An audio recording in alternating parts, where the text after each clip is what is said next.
wanted a mission. And for my sins, they gave me one. Mobile phones, I hate them. I just find them really irritating. The horror. The horror. Rehearsal, Mr. Merton. Room 101 returns.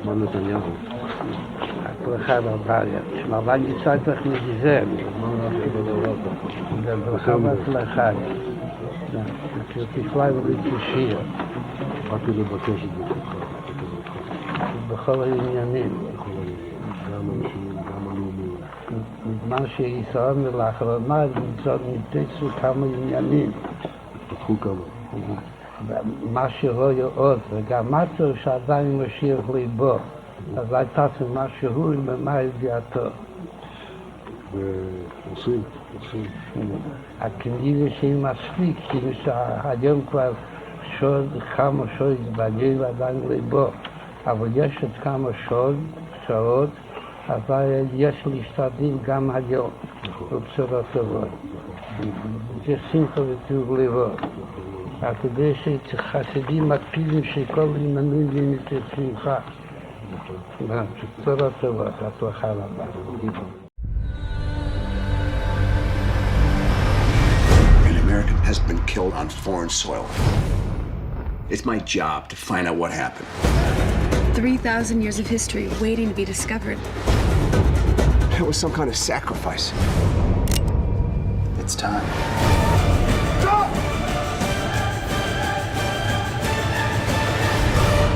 Peace and security. The lesson of history is that peace and security do not come easily. Peace and stability that people on all sides long for. Two states for two peoples living side by side in peace and security is not a vague slogan, but a real necessity for the stability in the entire region. These are the red heifers that landed at Israel's Ben Gurion Airport.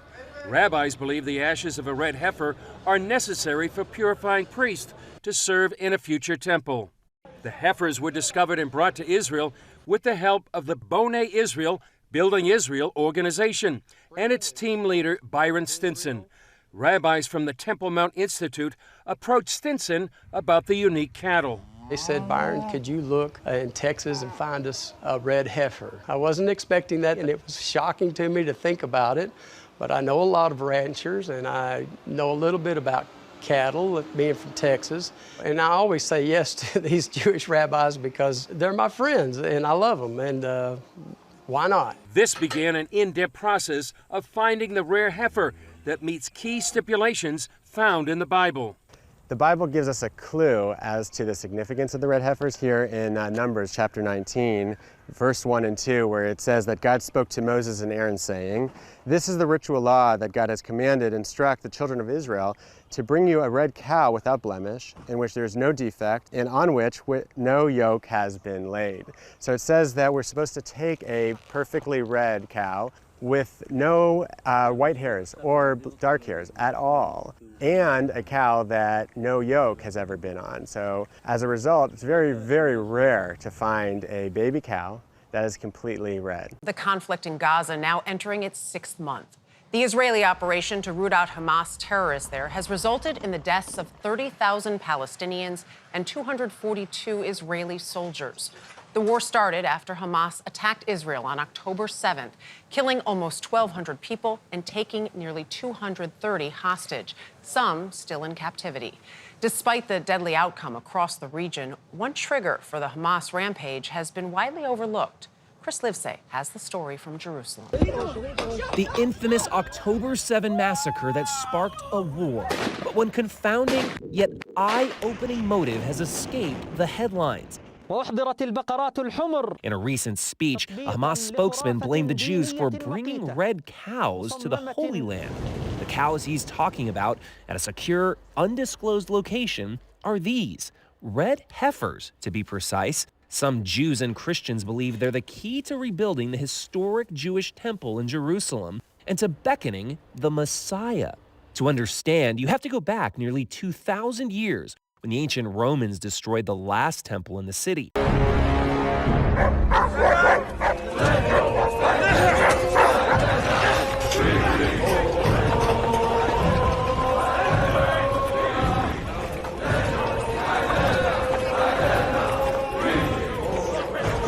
This is how Jerusalem welcomes us. Tribune Massal has promised there'll be no trouble. I've spoken to prominent citizens.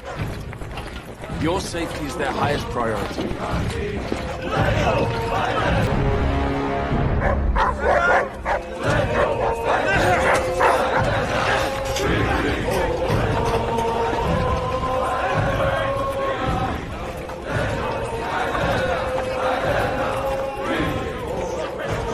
This is how Jerusalem welcomes us. Tribune Massal has promised there'll be no trouble. I've spoken to prominent citizens. Your safety is their highest priority.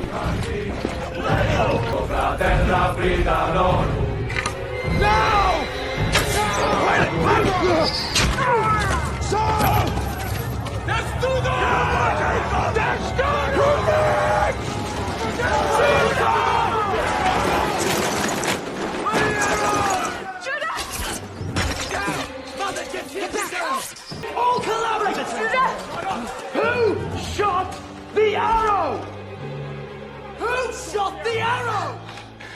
To rebuild it, these believers point to the Bible's book of Numbers. It commands the Israelites to sacrifice a red heifer without defect or blemish, and that has never been under a yoke. The ashes of the red heifer would be used to purify water from the Gihon spring in the city of David. Just a few ashes could purify thousands of gallons of water. That water can be then purify priests from any contact with a dead body, so they can offer sacrifice in the temple. Some Jews go every single day to a ritual bath, to a mikveh, in order to approach God in prayer in purity. However, it is not the same because we don't have the red heifer. Once we have the red heifer, we'll be completely pure and we'll be able to rebuild the temple.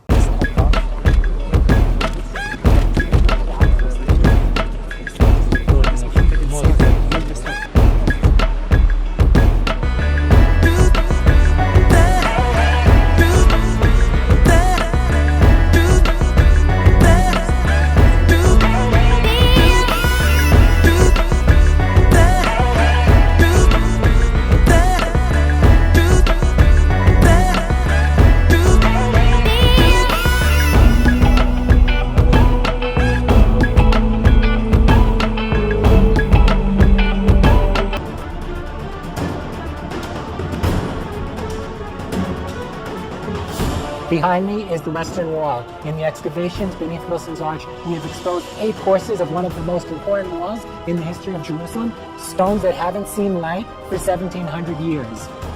עם ישראל התרפק תמיד על אבני הקודש, ואנחנו ברוך השם זכינו למה שדורות לפנינו לא זכו, לחשוף עוד אבנים קדושות מאבני הכותל המערבי. אבנים שעיני התפילות נשואות עליהם. Hey!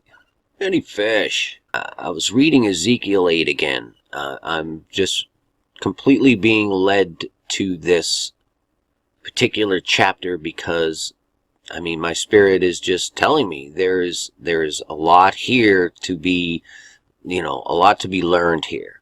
And it pertains to exactly what's going on today. And again, you're going to have to read Ezekiel 8 and understand it for yourself. And everything I tell you, I can only tell you to take it to prayer, discern everything, and research it for yourself.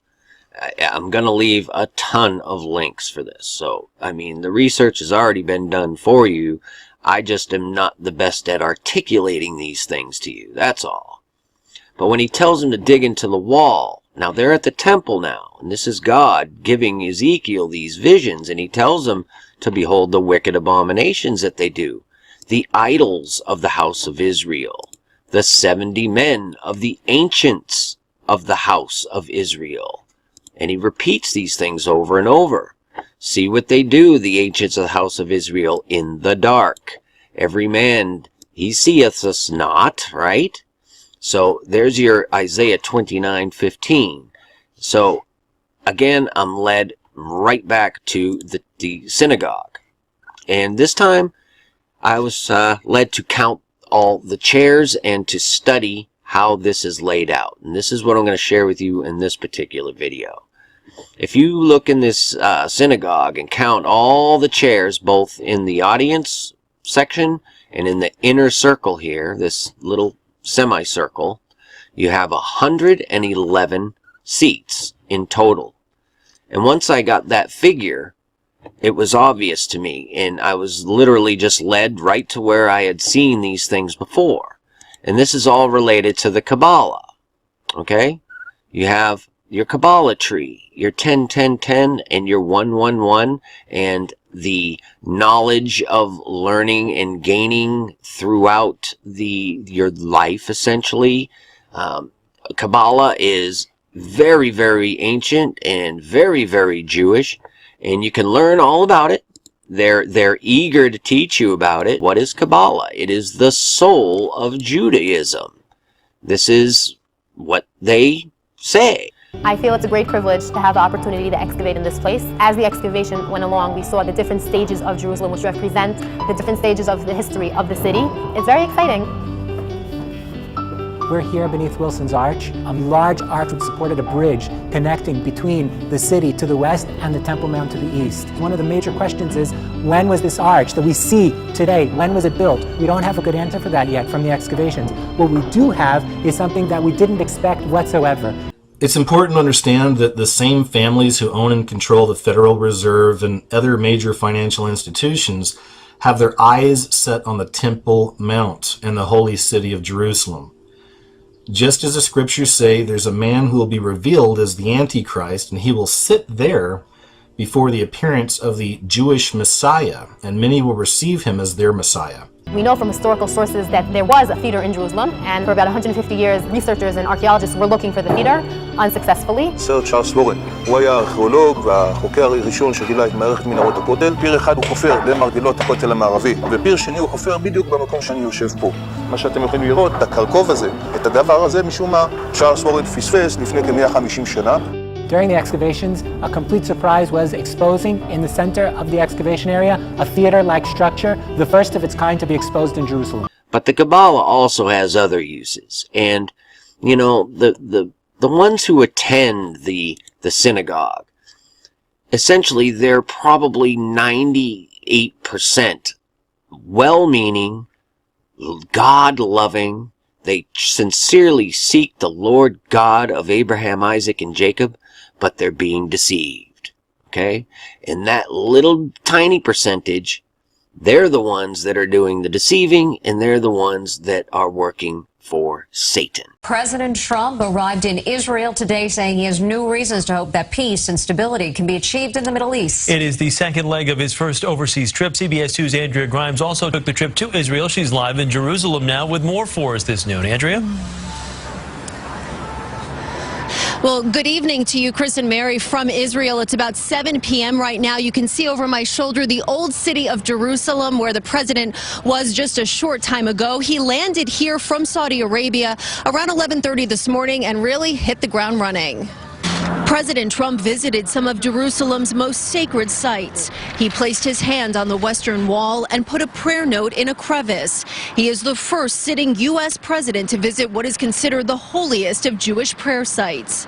The president and First Lady also toured the Church of the Holy Sepulchre in Jerusalem, the place where Christians believe Jesus is buried. Israel is the second stop on the president's 9-day trip.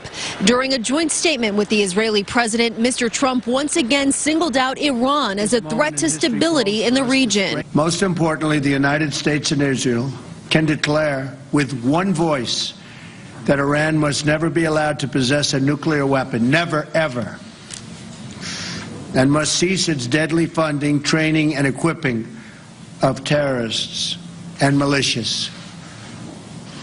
And it must cease immediately. President Trump's presence here is raising hopes that Israel and the Palestinians may consider restarting the peace process.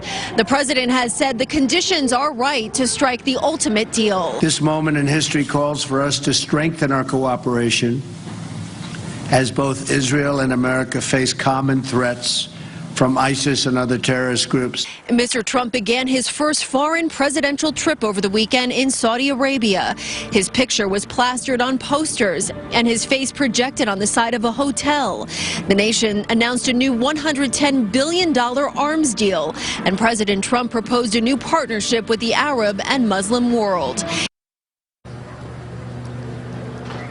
Right now, President Trump is expected to be eating dinner with Prime Minister Netanyahu and their wives. Tomorrow, he has a full day as well, meeting separately with Palestinian leader Mahmoud Abbas in Bethlehem. He'll also give a big public speech back here at the Israel Museum before heading to Rome in the afternoon. President Trump, who attended Fordham, a Jesuit university, came face to face today with the first Jesuit pope. The rest is history. And they work off of the Kabbalah tree. Now, there are many versions. The tarot emanates from the Kabbalah tree. Okay, you need to look into this stuff if you're so inclined. The two pillars, Jachin and Boaz, outside of the temple, which I believe is what was being referred to in Ezekiel as the abominations at the gate of the altar. I just don't see how God could approve of them. And he tells Ezekiel to go into and see the abominations that they do. And just for this video, because I just can't contain and show all of it to you, but the 111 should just tell you that they're totally Kabbalists. And the way that these chairs are situated is very, very telling. Because if you look on the inner section here, there are 2 rows of 4 chairs at the very, very center of the synagogue here. Right up towards the front, which is right here. You see these 2 rows of 4 chairs? Those, plus the idol, because that's what I'm calling it. I'm calling that an abomination. They've gone in here more or less in secret, doing it right in front of us though, because that's what they do. And they've created an abomination almost directly below where the holies of holies, the literal presence of God would be. The Israel Antiquities Authority has put forth a major point in not only exposing Jerusalem's past, but also making sure that we pass that on to future generations. These groups, of course, were very excited with the structures that they were exposing, particularly the Western Wall, which is a symbol for everyone who worked here. This TV series, Dig, it was about establishing the Jewish Messiah. It was about these rituals they were doing at the Temple Mount to usher this in.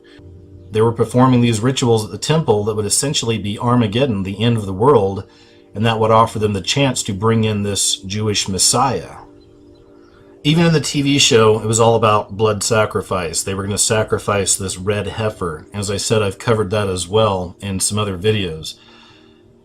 It's interesting to note, God wouldn't send men to that place anymore to perform blood sacrifices. His son's blood was the perfect sacrifice, so there's no need for us to shed the blood of dumb animals any longer. Yeshua did a perfect work, and remember, it was finished. What's kind of creepy and freaky about this is I do believe that the Antichrist, whenever it arrives on the national scene, it'll be accepted by most Christians as the Savior who can bring peace and safety, peace and order to the world. So ultimately, Jesus, Yeshua, will enter into that place, the holy mountain of God, and cleanse it. But before that happens, all hell is going to break loose in Jerusalem and the world. So with all that said, I want to explore a little bit more of this symbolism here at the Supreme Court. We'll even go inside some, and I just want to show you a few things. So this is a very, very touchy subject, and before I get into it, I just want to address a few things. It's not all the Jews, all right? I get this message on so many of my videos. It's like, why don't you ever talk about the Jews? It's the Jews, So much hatred for that entire race. Now, I refuse to do that. Because what a lot of people don't understand is that all religions are controlled by the devil. All religions are of the beast system. Islam has the cube. Many of us know about the cube and understand the symbolism there. The cube going back to Saturn or Saturnalia, or ultimately back to Satan. So a lot of layers to that particular onion right there. But once again, this is a religion that is controlled by the beast, ultimately. Even in America, if you look at most churches, because there's so many different denominations, right? All these different interpretations of God's word and what God's all about. Got all these buildings. But if you look at these buildings, and this is a typical example of most churches in America, if you look at these buildings, if you look right there in the lower left right there, they always have the pyramid with the sun in the middle, the sun symbol. This is why those lines are coming out. It's the illumination. Now, I'm not saying it's a bunch of Illuminati guys in black hoods, built these churches or whatever. This goes back to the connection with Freemasonry and religion. A while ago, we understand that he has now arrived at the Western Wall. And we can see the prince arriving there at the Western Wall, Jordana, as we're talking to you. These are live images there from the site. And Jordana, we often cover Jerusalem in an entirely different context, the tension there over these religious sites that the prince is today visiting. It's interesting that throughout this entire trip, it seems that he has managed to make all these stops in Ramallah, in Jerusalem, today at these religious sites, while really keeping it as uncontroversial as possible. Right, and we haven't seen a lot of protests accompanying him at all. It seems that both sides are really trying to plead their case and really create the best image of what they want from a new relationship with the crown. This is an unprecedented visit. We've said that many times. It is breaking history, but it is also a time when we've heard from the prince himself that he wants to engage in this region, meet people from all walks of life. And so both sides, both the Israelis and the Palestinians, have tried to keep this visit as clear of controversy as possible.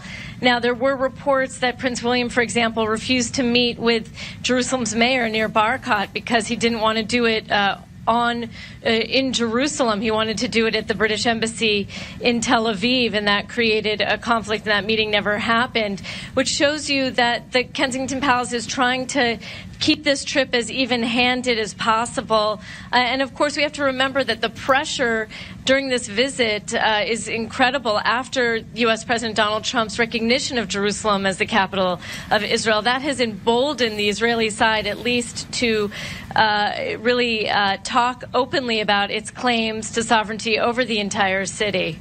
Now, Jordana, I want to tease out this point of the Israeli perspective with you a little more. And now that this visit is concluding, the prince has visited Ramallah. There he made a statement where he told Palestinians to remember that they have not been forgotten by the British royal family or the British government. Is it fair to say that despite that statement, Jerusalem is still very much happy with this visit?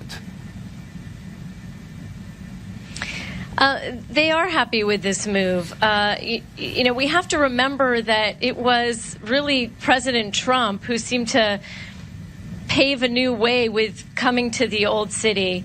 That very moving and emotional visit that he made during his visit here to Israel last May, it was something that simply sitting world leaders did not do, because it was seen as far too controversial when the position of the international community was that Jerusalem is a divided city.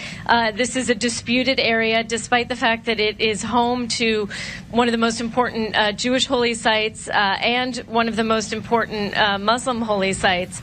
Remember, the Al-Aqsa Mosque is, of course, the third most important site. And it's also an area where over the years, and especially in recent years, we have seen such violence breaking out in that very area on the Temple Mount. So today, certainly, those pictures of Prince William on the compound there welcome a welcome change and a message which many people are hoping a message of peace that he is bringing. Israel and Palestinians, they can live side by side in peace and security. This is our vision, and this is our commitment. Of a new deal, peace and security and friendship. My hopes and dreams for Israel are to live in peace and security. Two states living side by side in peace and security. So basically, whatever's happening in the church, or they're saying in the church, or saying in public, could be very different from what they're doing and saying and working on in private.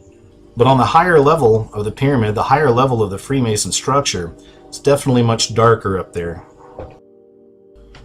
So these are examples of, once again, what I call that beast system. Remember, it is the enemy that is in control of all of these religions. We don't need religion. This is where it gets tricky. Now, that's not to say that the people that go to church or the people that go to synagogue or go to mosques or whatever are all evil and bad people either. These are the sheep. These are the little lambs. Listen, why don't you come work for me? What do you have in mind? Something you were born to do. Welcome to room 9. Looking good, number 9. Looking good. Where's your dignity?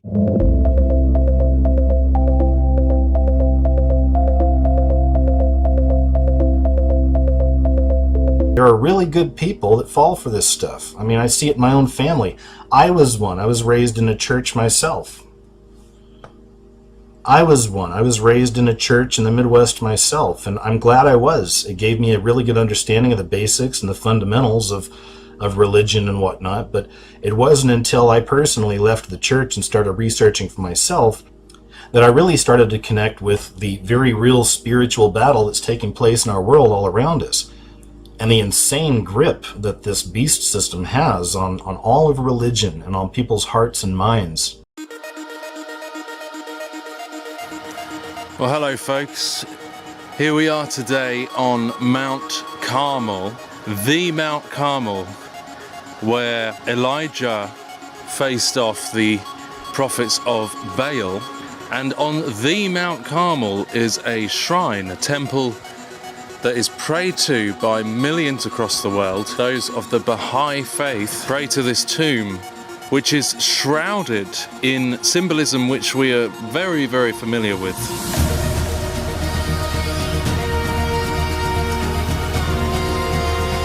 This religion has many similarities to the New World Order, Alice Bailey, Theosophical Society doctrine.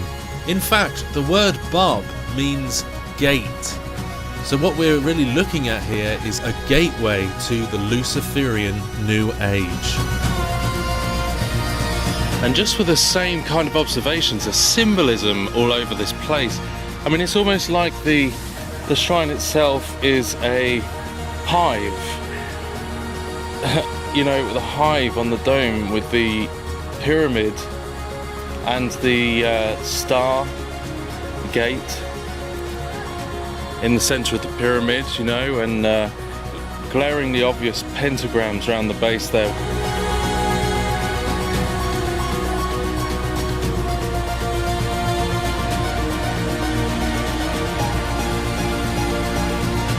So let's go through some of the doctrine of the Baha'i faith.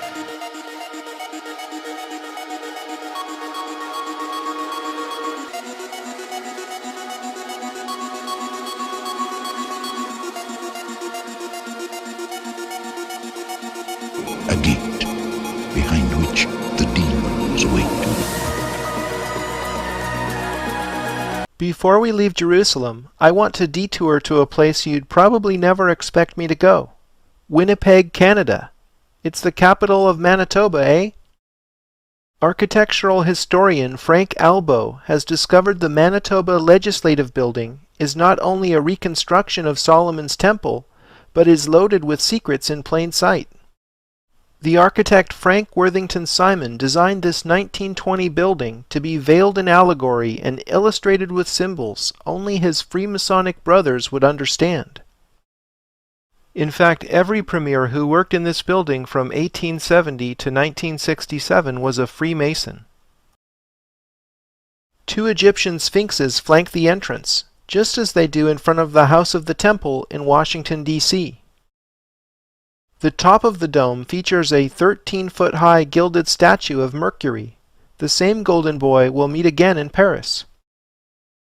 After going up 2 flights of 13 steps, one enters a cubic space measuring 66.6 feet on edge. We'll uncover the unexpected meaning of 666 in the most surprising of places in Paris. It's probably not what you think. According to Albo's research, 2 13-foot-high bronze bisons identify this as a cleansing room in temple vernacular. Going up another flight of 13 steps, one arrives in the rotunda. There's a mural on the wall of the rotunda above the entrance to the Manitoba Legislative Assembly that ostensibly depicts World War I. However, a man wearing a white robe with exposed chest, being supported by his brother, identifies him as an initiate in the first Masonic degree ceremony. Albo identifies this mural as the altar in what is secretly an initiation chamber. Looking up in the rotunda, you see the underside of the central dome the golden boy is perched upon, and looking down a level through an oculus in the floor reveals a fascinating space called the Pool of the Black Star. Just off the rotunda is the Lieutenant Governor's reception suite, which is the only space in the building off limits to the public. Albo got special permission to measure the chamber, and discovered it's a cube, having an edge length of 20 cubits. These are precisely the same dimensions as the Holy of Holies within Solomon's temple, a place that was also obviously off limits to the public. But if this represents the Holy of Holies within Solomon's temple, where is the Ark of the Covenant? Albo discovered it's directly above this suite on the building exterior. The war chest, as it's known, is flanked by 2 warriors, which one can accurately identify as Raiders of the Lost Ark.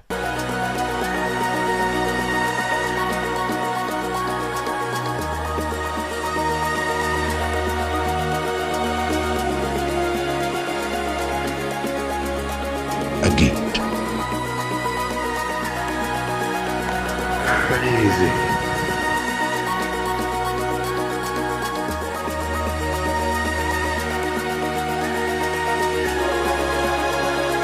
The point is, we've all been deceived. We can all get pulled back into this beast system.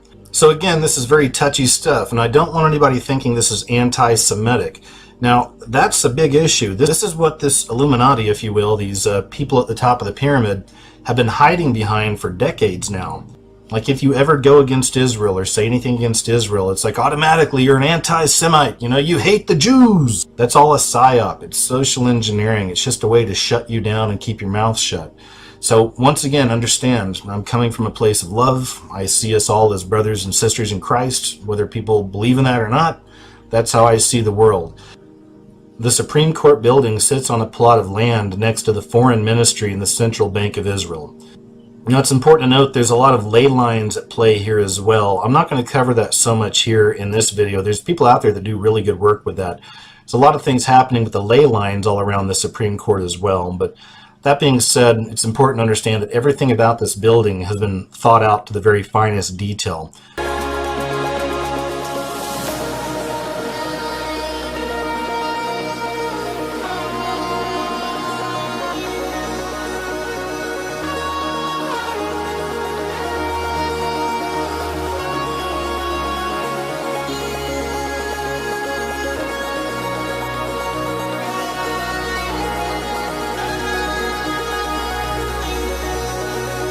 This building is clearly amazing, but why is it here?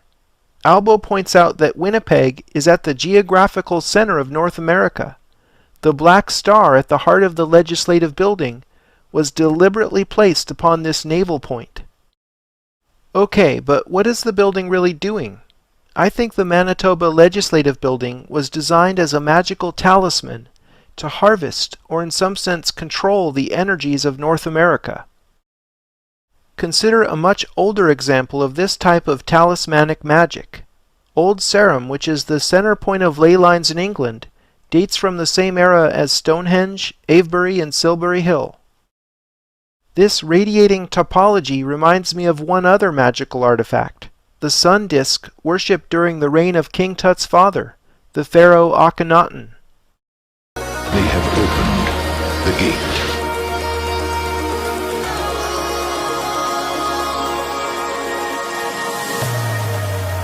And as you can see here, the crown with the light representing the illumination.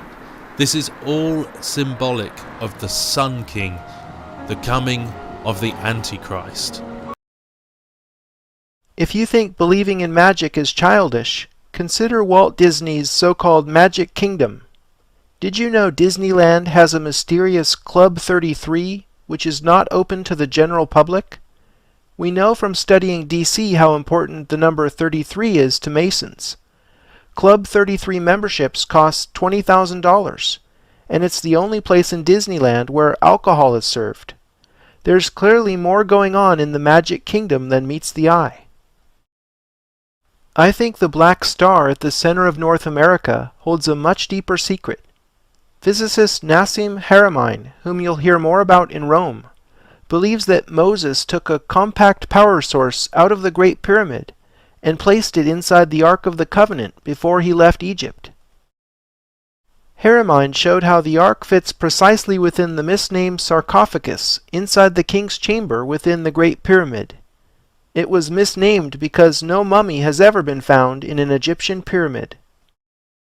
By the way, the granite box's exterior volume is exactly double its interior volume, a mathematical relationship echoed thousands of years later in the Delian problem that plagued the Greeks. Perhaps there is nowhere else in the world with more layers of history and symbolism than Jerusalem. I can think of no better example of this than in the Church of the Holy Sepulchre. Its architecture is a patchwork made from so many untold layers. Calvary Chapel is built on the first foot or so of the rock upon which Jesus is said to have been crucified. Excavation that took place in 1973 revealed a chapel some 15 feet under this rock called the Tomb of Adam, where the first human skull is said to be visible in the rock face. In fact, the term Calvary comes from the Latin Calvariae locus, which is Golgotha in Greek, or place of the skull in English. Prior to the first Christian emperor Constantine the Great repurposing this site as the Church of the Holy Sepulchre, it had been a temple of Venus. Before the Romans worshipped Venus, she was known in the Greek world as Aphrodite. And if we dig deeply enough, we find yet another layer on top of the Egyptian Isis. The Abraham Accord coin. I just wanted to bring this to you in brief to show you this and all the coins that there are currently in the Temple Coins website. I'm sure most of you are aware of that Cyrus and Trump coin, but they have since pulled away the Nikki Haley coin. I could not find it in there anymore, so very interesting. But we have the BB coin with Trump there, of course. We have the half shekel showing King David. And these are in many various colors, by the way, so I'm showing you a few different ones, but in different colors so you can see.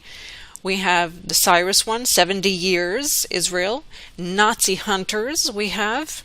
Interesting. Catching Adolf Eichmann, Mossad coin. The Operation Entebbe, hostage rescue mission, and besting Idi Amin, Mossad coin. They keep coming up with new ones, and of course this is the newest, Abraham Accord coin, showing, and if one inclines towards peace, it inclines towards you. And it has many things on here, and I'll quickly read some of the things that they have listed here. The Israeli and UAE flags flying over an intricate silhouette of the holy city of Jerusalem, Israel's eternal capital, and Abu Dhabi skylines. Then next to that it says immediately below the skyline are the words Abraham Accord inscribed in Arabic, Hebrew, and English. Inspired by the words of the prophetic Isaiah, the back of the medal features the sword that gradually morphs and symbols of peace, prosperity, agriculture, and technology advancement. The commemorative coin also features quotes from the Quran and the prophet Jeremiah, encapsulating moral duty to seek out and embrace peace. So what do the Christians have to say about this coin, since they have been so eagerly helping the Israeli, just like Lance Wallnau, who has sold several coins? An eagle holding an olive branch and arrows, the seal of the President of the United States, completes the front design. Abraham, the familiar Bible character, is referred to as an Abraham in the Christian faith, Ibrahim in the Muslim faith, and Avraham of the Jewish faith. Israel and Emirati companies signed the agreement to work together for a cure for COVID-19, as well as cooperation in the fields of infrastructure, science, agriculture, and energy. The signature of Donald J. Trump, the president, has been nominated for the Nobel Prize.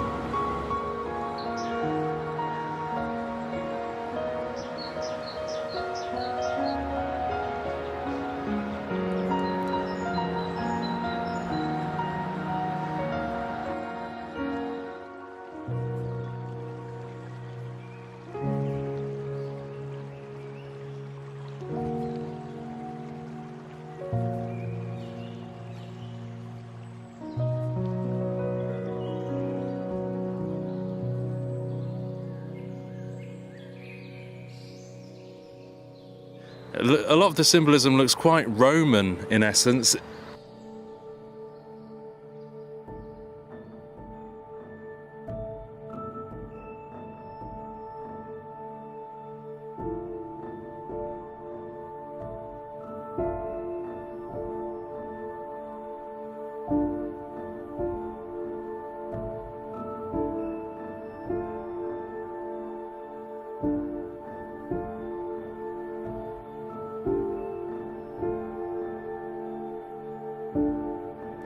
And remember on the third temple coin, with the commemorative coin with Donald Trump, remember on the left-hand side we had the Persia, ancient Iran symbol, and on the right-hand side we had the United States emblem, the East meets West.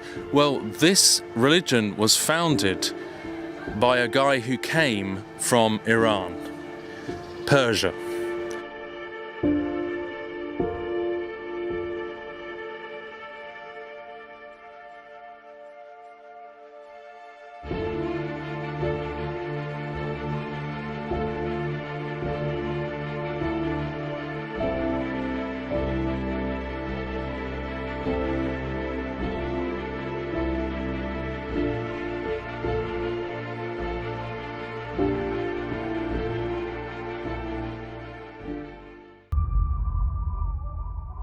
He's come out of nowhere and we don't know who he is.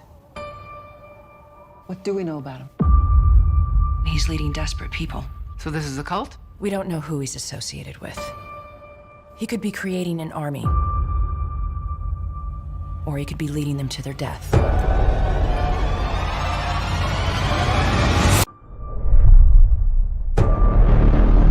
What are you doing in Syria? Delivering a message. A message for whom? My father. And who is your father? Who's lost it? What do you mean? He just disappears. No one just disappears. We all witnessed a miracle. He saved my daughter's life. You need to see this. Bury it for as long as you can.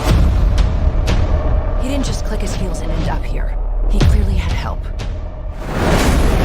You get around Syria, Israel, Texas. It's the nature of my work. And what is that work? God's work. Who do you think he is? You didn't see what I saw. And if I did, would I be calling him the second coming? How far will this new movement spread? I'm going to find out everything about you.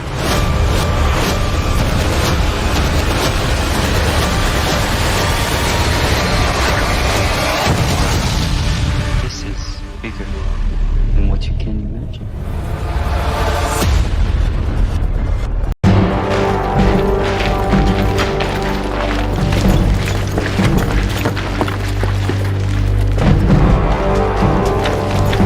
Martial law is in effect for the safety of all citizens. Groups of more than 3 men shall not congregate in public spaces. A curfew is in effect. Any person found on the street after dark will be subject to summary judgment. Long live General Gaius Julius Caesar, savior of our republic.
Lucifer. What is your problem? Just that, sir. Okay. I'm a Christian, sir. I'm pure and virtuous and wholesome and innocent. How can you say anything bad about me? Sir, you need to be born again. I am born again. Now, did you just say that you were Lucifer? I am Lucifer. Okay, define Lucifer for me. Pure, virtuous, wholesome, innocent individual that's out to help people. Lucifer is? Yeah. Say that again. Lucifer is a pure, holy... Virtuous. Virtuous. Now, is he the Lucifer that God created? That's the same one. Oh, man, this is great. I'm going to put this on the internet. Oh, Amen. God bless you, Amen. brother. Because that's exactly what the Shriners and Masons teach, is that Lucifer is light. No. And you're, what you're about confirming those hospitals? You know what, sir? Jesus said, many will say to me on that day, Lord, Lord, we did not do these good deeds in your name? And you'll say, away from me, you workers of iniquity. I never knew you. Jesus said it? In Matthew chapter 5. Mercy. No. That's hard to believe. So you're a Christian and you don't know that? Actually, no, I really am. You are. Because I'm pure and virtuous. You're pure and virtuous, okay. Yeah. Mm-hmm. In other words, you're perfect without Jesus, right? No. Okay, tell me about Jesus. Who is Jesus? Well, he's my leader. Is he the Son of God? Yes, he is. Is he the only worshipful master? Yes. Have you ever been called worshipful master? No, because I've just been too busy. I've been working. Working? Been working to help people. What like kind you. of work? Okay. Get out of here. See, this is what a Mason confesses, is that Lucifer is light.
A future that Ernest Cline, the writer of the book, envisioned. I was very careful with Ernie collaborating with me every step of the way to be able to find the movie narrative inside this dense forest of Ernie's profound imagination. The Oasis being the ultimate toy box with all the toys in the world, and then playing that with one of the greatest filmmakers of all time. It results in just amazing action and such a fun adventure. Ernest Cline is such a visionary, and I think has seen the future before any of us possibly could even imagine it.